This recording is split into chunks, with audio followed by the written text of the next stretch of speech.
And But it's a logistic play. It's logistics It's play. logistic It's play, logistics yeah. play. And then I was talking to my Indonesian artist friend over the weekend. We were debating why they had Raden Saleh punya tiger kan.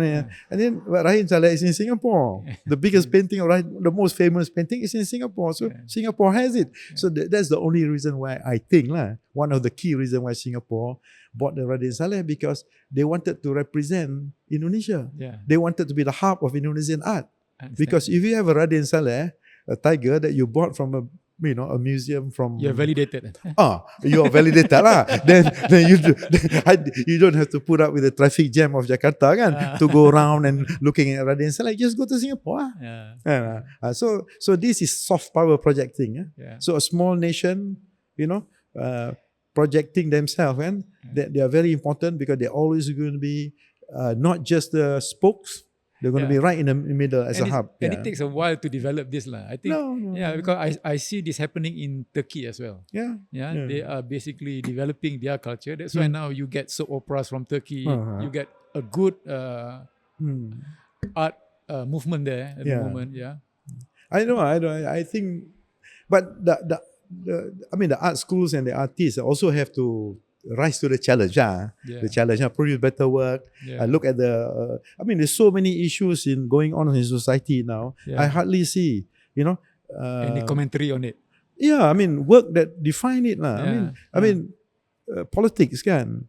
Politics is interesting. Takut ke ataupun? No, artist should not have a fear. Artist must be artist. There's a role of the artist. The role of the artist, you cannot be fearful of anything. Malaysia has never arrested any artist. Except for the cartoonist guy lah. Zuna lah, but the guy with the beret. Fahmi. But not really arrested. He never spent time. Never did time. Nobody did that. Nobody has done time, for art. So no, I don't think. I think it's just self-censorship, and it's also just because I think they want to do something that mirror the demand of the collectors. If the collectors want, mediocre work, okay lah. Back to financial security lah. They just want money. They want money. You shouldn't I don't blame them. You shouldn't be stopped from expressing your no, conscience. you cannot do. You cannot stop that. Because people want to earn money. Artists, they know they're in business the day they get out of art school. So they have to find a way how to earn money. So there must be the first step. I think is apart from increasing the buyer base, is also the security. The social security of players in this industry. But the big security, Roosevelt again. What did Roosevelt did? What Roosevelt did was that he asked all the big companies of America to buy art. Out of that program, they call work program lah. The work program, buy art. Xi Jinping did the same thing. Deng Xiaoping did even more. That become the underwriter of the industry lah. So the GLCs, the corporates, Malaysia, you'll be ashamed of yourself if you don't have a decent painting in your office. You'll be ashamed of yourself. If you don't have any culture value, right? You have commercial value, but you need to develop your cultural value. You can know the price of everything, but you know the value of nothing. So this is the thing that YAB Madani Anwar have to inculcate. That there is always a price for a lot of things. You have to know. People can know the price of everything, but people also do not fall into the trap of know the value of nothing. That's what he has to inculcate lah. So the easiest thing to do is that instead of saying the GLC do this, do that, every GLC must allocate a portion. Have to allocate a portion to buy art, because from the financial side, I can tell you it makes sense. If you're a public listed company, you spend R1 million to buy art, right? Which the income tax allow you to take a rebate, right? So what it does is that you can then, technically speaking, you can write back your purchase as profit, right? Because so your cash flow increased by R1 million because tax is a cash flow. I think you go straight away to your bottom line. So R1 million. You're a public listed company. You're selling eggs, right? You're manufacturing eggs or whatever it is. Your PE value is 10 times, right? So you spend $1 million, but your equity wealth is 10 times. So you got 10 million. So you actually got a profit of 9 million out of buying $1 million of other asset, because the market values you 10 times 10 times what you spend. Yeah. Right? So that's brilliant, right? Yeah. So how come people don't do that? But you're a listed company lah. Yeah. But in a private company, you don't get that. You don't get the multiple valuation of the wealth creation out of it. But you can do a dodgy wealth creation if you're a listed company, man. But if you're a private company, you can get tax breaks if you donate it. I know I get tax break, but I don't get the wealth creation. I don't become 10 million richer by spending 1 million for an art. But but that's what private companies can do to also help this. Private companies can do, but less beneficial. But you force them to go in listing, right? Because they get 10 million for nothing. Right? Yeah, exactly. So, and then I told a few of my friends to do that, but which they did. But the tax code now allows you to purchase up to 1 million only. Up to $1 million of expenses to buy paintings and also to support cultural events and whatnot. So all these listed companies that are supporting art events, make no mistake, if they're listed on the KLSE, they're actually making 10 times more at least. Out of what they spend, their wealth creation. So the shareholders benefited a lot more, but they're not telling you that lah. Of course, they're not telling you that because the artists don't care about financial statements, right? So since I would say that's how to sell, but people are not doing that.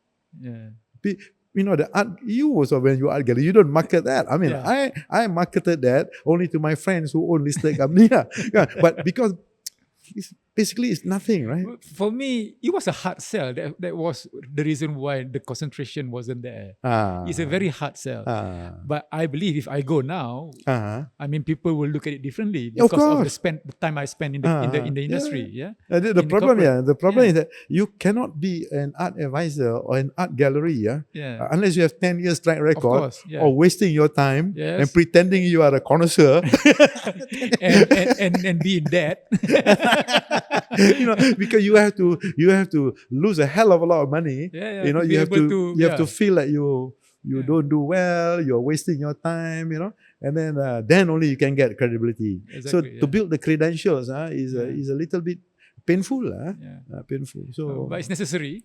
It's necessary because when you go through it, you really understand the gaps and you really know where to push. But going forward is not so positive, because I think the COVID period, though, a lot of galleries suffered during the COVID period, and they left a lot of legacy. I mean, including mine.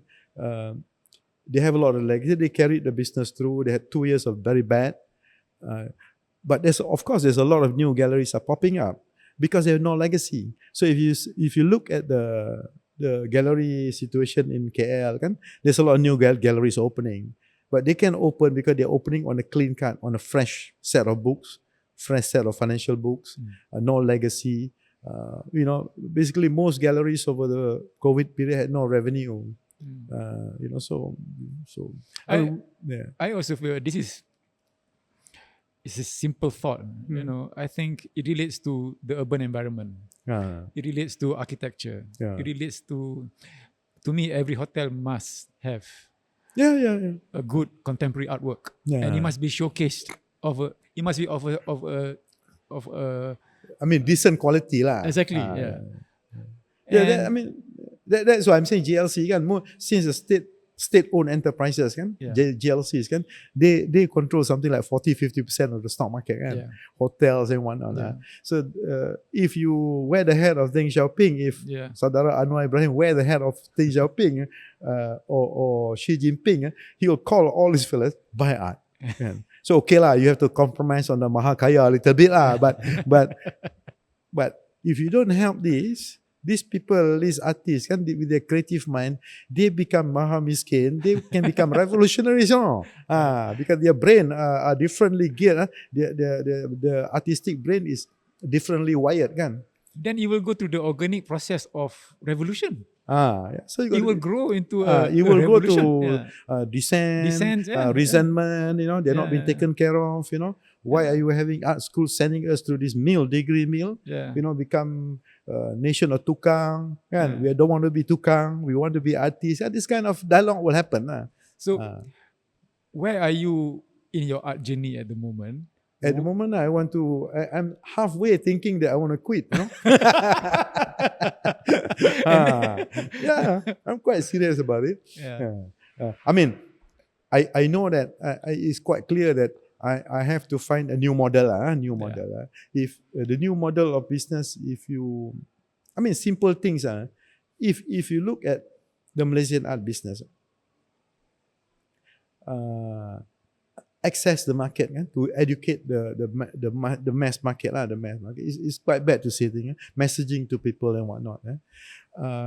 There is no art portal. I think it's something worthwhile for me to think to do an art portal, a very neutral art portal. Put as much of information out there. Put news about exhibition and whatnot. If you're a tourist coming to Malaysia, you jump on an AirAsia or MAS flight, right? You sit in first class or business class or even economy class or whatever. There is no literature in the pocket of the airline that tells you the schedule of these monthly art exhibitions in KL or JB or whatever it is. There's none. So there is no information about cultural events at all. So the tourists have no idea. Okay, then the tourists get down on the airplane, he went to the news agent, he cannot even find a little booklet about what's happening in Kuala Lumpur. So this is in London you have that, in Paris, everywhere you have that, New York and whatnot, but in KL no. So that's how poor messaging is. So you cannot blame the average Malaysian for not knowing what this thing is all about. What this thing people talking about art and culture is what. You cannot blame them because there's no messaging.